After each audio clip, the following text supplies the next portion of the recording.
This is Aron and Linda with Traveling Flamingo, and today we're going to give you the top 10 tips for your Caribbean cruise port vacation. You spent so much time planning your Caribbean cruise, and not all of the ports are the same. So which ports should you spend money on and which ones shouldn't? We're going to be giving you all of the tips that you need to know for your next cruise in the Caribbean and the Caribbean cruise ports. All that and more coming right up. And let us know which cruise port you're most excited for on your Caribbean cruise in the comments below. We love hearing your guys' ideas and opinions. So our number one tip is time zones. What time zone it is when you go to bed may not be the same time zone as when you wake up. So making sure you know what the ship time is and time where you are as well. We had that in our New England and Canadian cruise, is the time zones shifted a lot. Yeah. And we actually had at one port where the ship time was not the same as the port time. It was an hour earlier. And so that's also not the way you want to go. You had to be back an hour earlier than what it said on your watch. So making sure that you know that it's very clear. They do try and make it very clear. There are signs posted. It's usually in the app. It's on, by the elevators. There are usually screens. It's there. Ask the crew before you get off because they'll all know as well. So definitely keeping that in mind. You don't want to be a port runner and you do not want to miss your ship. So tip number 2, the zone strategy. When you get off the ship, you are absolutely going to be in the tourist zone. That is always more expensive. We were there and they had a onesie that was $30. That was really expensive. I was willing to pay for it, but somebody wasn't. Keep in mind as you walk around, you can walk around the city. There's lots of stuff there. There's lots of stuff to do. In Nassau, Bahamas, there's the largest straw market. And so that's really fun to walk around. But again, if you want sort of better discounts, better cost, you have to go further away from where you're going to be porting. But you can get a lot of really good information and a lot of really good immersion in the culture that you're in, just going to the port and walking around and learning the history of it.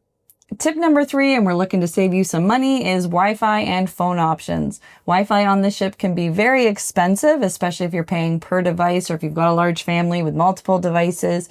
It may be included in some packages like Princess Premier, but often it's quite additional. It's an additional charge for sure. So one option is at most ports, there's free Wi-Fi places. Starbucks has it. Some ports itself at their main building has free Wi-Fi. So that's a great way to just sort of check in with your family if you want to. The other option are eSIMs, which you can use. Some of them, they work at sea as well as at the ports you're going to, and check what your phone provider plan is including. Often it doesn't include at sea, but it might include the countries and the ports that you're visiting. So check into that before you decide whether or not you want to be paying those big Wi-Fi bucks. Yeah, we did try the eSIM called GigSky, which was really interesting, and we were able to use it on the ship. A bit slower than the ship Wi-Fi, but that's an option. And do remember that if you are roaming, even if you don't have a service plan, you can still call 911 if anything happens, or 999, depending on which one you use. You can still call those numbers. So your phone is still connected to a tower as long as there's battery, and you can call for emergency help if you require, but you would need a service plan otherwise. So hydration. I'm not the best at this one. I have had heat stroke more than once. So these are more by Linda here than me. Do refill your water bottle. It is very important. You can refill those water bottles on the ship. They do always have water in soda dispensers. If you're on like a Royal Caribbean ship, they do have a water option, so you don't have to pay for it. So refill your water bottles. You don't have to necessarily get the water bottle package or the all-inclusive drink package, but if you do have it, hydrate, hydrate, hydrate. I need to take on that lesson.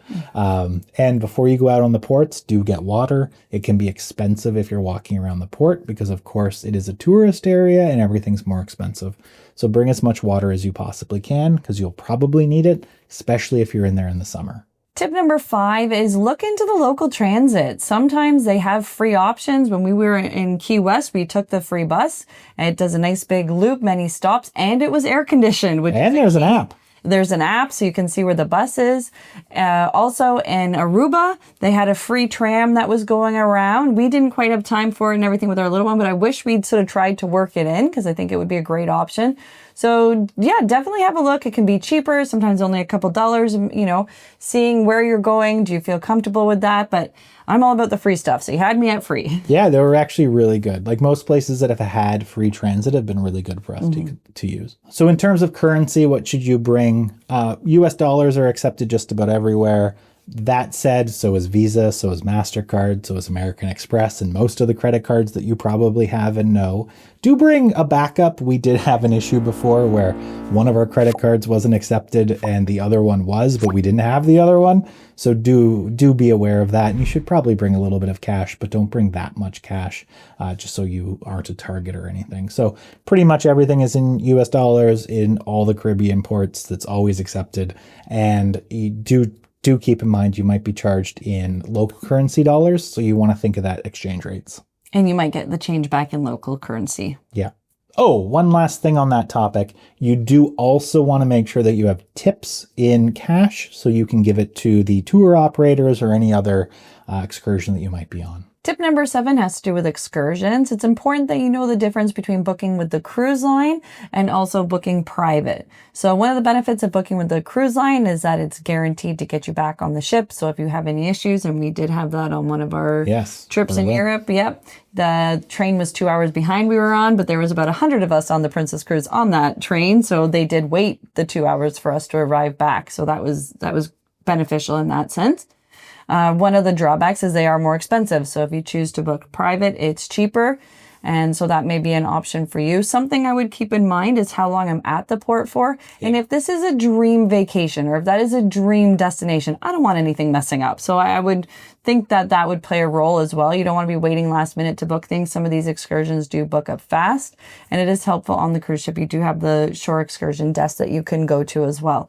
So I think, keeping those factors in mind, how long you're at the port, how much money you might be saving, those are things to keep in mind as well. I think to your point, how far are you traveling? And not that you necessarily know the traffic in the Caribbean, but is it something that could possibly have an issue? And if so, just book through the cruise line, then at least you know. Yeah, do you like stress-free travel, or are you willing to take a risk? And that's fine. Take a risk, but that comes with risk. Tip number 9 is sun protection. If you are in the Caribbean, and we're from Canada, so the sun is going to be much stronger than we were experiencing here. Do not wait till you get to your destination to put on your sunscreen and your hat and your protection. Walking down the pier alone can give you a sunburn, and some of them are quite long. So before you get off the ship, make sure you put your sunscreen on, you've got your sunglasses, you have your hat. It's important to make sure that you're just protecting yourself and your family. Or what ends up happening, and it's never fun, is you get a really bad burn on the first day, and then every day you're out in the sun, it hurts to be in the sun. So, just protect yourselves and your loved ones. Also, it's good to know that some places require reef-safe sunscreen. And if you are swimming and you're in the water, it is great to keep that in mind. You can find those online. We can put a link to some reef-safe sunscreens in the comments below. Our last tip, remember to capture all the memories. This is a really important time and you're spending a lot of money for it. You can choose if you want to have the photo package on the ship. Absolutely. Those are always convenient. Depends on the cost. Sometimes they're expensive. But do anyways make sure that you have your phone, you have something to take pictures, and you have a battery pack. Because it can get, your cell phone, the way they work, you might be spending a lot of energy trying to connect to a cell tower, depending on where you are, and that uses a lot of power. So bring a battery pack just to make sure it's charged and topped up, and you can take as many photos as you want, and you have those photos yourself. A lot of people will take photos for you, and depending on the cruise line, a lot of photo team members will take photos for you as well. Yeah, and Aron found a really nice wireless power pack, which I prefer those, and I'm not having to find which cable for which phone, so we can put a link for that below as well. Yeah, and some of them even have little stands, which is great for either little ones or yourself to watch something on a table. Last little bonus tip, don't forget to pack a swimsuit just in case there's a place to swim, because sometimes there are. Yes, I have done that multiple times. And one more extra bonus one, have fun. Just enjoy it. Don't stress. And I think a lot of this is about making sure that you are not stressed and you can enjoy your time and relax and enjoy your family or whoever you're traveling with and just enjoy the ports. They're really cool. I think clearly you're doing your work ahead of time, trying to get information about your trip, which helps reduce the stress when you're there. And it can be busy getting caught up in the moment, trying to do everything. So slowing down enjoying the time with the family is a really good tip. Yeah. So these are our top 10 cruise port tips, as well as a bonus tip from Aron. So we hope that you have found something helpful while you are planning your Caribbean cruise vacation. If you have any other tips, I'm sure you guys have other ones, which you always make sure that you've got something or you have something before you visit a Caribbean port. Please let us know in the comments below. We love hearing your ideas and sharing and supporting the community. So thank you so much for taking the time to watch the video, and happy travels.